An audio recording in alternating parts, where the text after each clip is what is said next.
Je pense qu'il ne va pas trop partir, hein. C'est mon avis. En plus, il aura personne derrière, donc ça c'est bien aussi.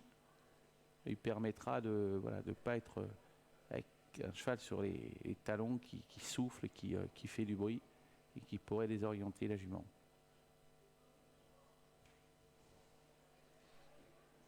Alors, surveillons Yamé battu dans une nouvelle configuration, donc des ferrets et plaqués.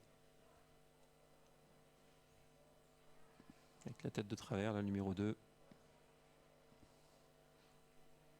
Pas sûr qu'il va prendre le risque de rentrer à sa place, Luc Rollens, regardez. D'autant que le numéro 5 à son extérieur est au galop et ça pourrait énerver justement ce numéro 6. Ça s'est remis fort heureusement pour le numéro 5 Idée de Crène.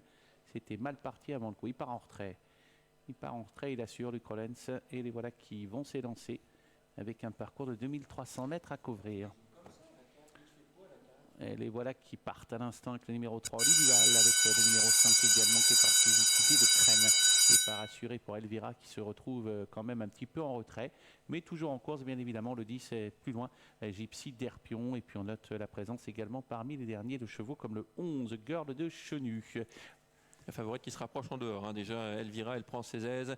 Mais on va se rabattre en tête avec Idée de Crène, le numéro 5, devant le 3 en deuxième position. Oli Duval, Yamé battu vient troisième, avec également le numéro 7, Graciosa de Loup. La favorite qui est la seule en troisième épaisseur. La casaque orange tout en dehors, qui est à mi-peloton pour l'instant et qui prend son temps pour se rapprocher tranquillement. Vous la voyez en dehors pour l'instant. Oui, Graciosa de Loup qui vient rejoindre en tête Idée de Crène. Et c'est de là qui se dirige assez vite vers le tournant, alors qu'Elvira est en train de faire un bout intéressant pour rejoindre les premiers. On note un cheval au galop qui rétrograde. Il s'agit en retrait de l'autre Pascal. On notera également que quelques concurrents sont au contact des premiers pour se diriger vers le tournant, avec la tête occupée toujours par Idée de Crène. C'est là, c'est Léna de Loup malheureusement qui a été fautive.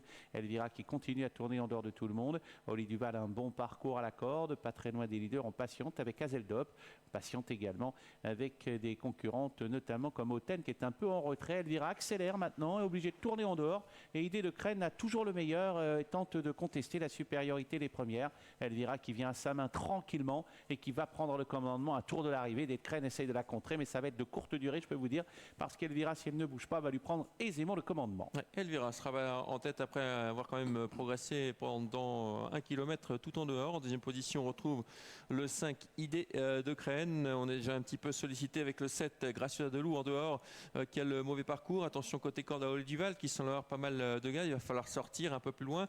Il y a également Yamé battu qui est calé le long de la corde mais qui n'a pas l'ouverture. Et on accélère encore en face avec Elvira qui est en contrôle pour l'instant. Ouais, et toujours Idée de Crène qui est là, mais qui en a fait beaucoup. On va voir s'il est capable de résister. Idée de Crène. Voilà, il y a une fusée qui est en train de venir. C'est le 8 Azeldop qui fait un truc magnifique et qui est suivi comme son nom par Auten. J'ai l'impression pour le moment que ses concurrents vont relativement vite. On note que le 5 Idée de Crène, un peu prise de vitesse. Elvira qui est rejointe par Azeldop maintenant. Non loin du groupe de tête, on a Auten qui tente de progresser en dehors, mais à la fin un effort terrible. Auten, ça va pas être facile, hein. Plus loin se tiennent des concurrents comme Yamé battu maintenant qui commence à venir également, et Oli Duval qui a peut-être pas dit son dernier mot. Oui, puis Yamé battu qui également vient dans le siège d'Oli Duval. Le tournant final Elvira. Avec Elvira qui a beaucoup de mal dans le tournant. Elle a été mise KO par le numéro 8 Azeldop qui lui a pris le meilleur. Elvira qui assure le tournant et qui va essayer de se relancer dans l'ultime droite. On finit fort de toutes parts avec également Oli Duval, le numéro 3, avec Yamé battu qui essaye de trouver le passage, qui n'a pas l'ouverture pour l'instant. Yamé battu avec Azeldop qui va mener, s'attache à bien le numéro 8 qui va prendre sa revanche sur Elvira qui se relance côté corde et qui revient tout de même avec Azeldop qui va résister à Elvira qui finit fort côté corde mais trop tard. La 3e place pour le numéro 2 Yamé battu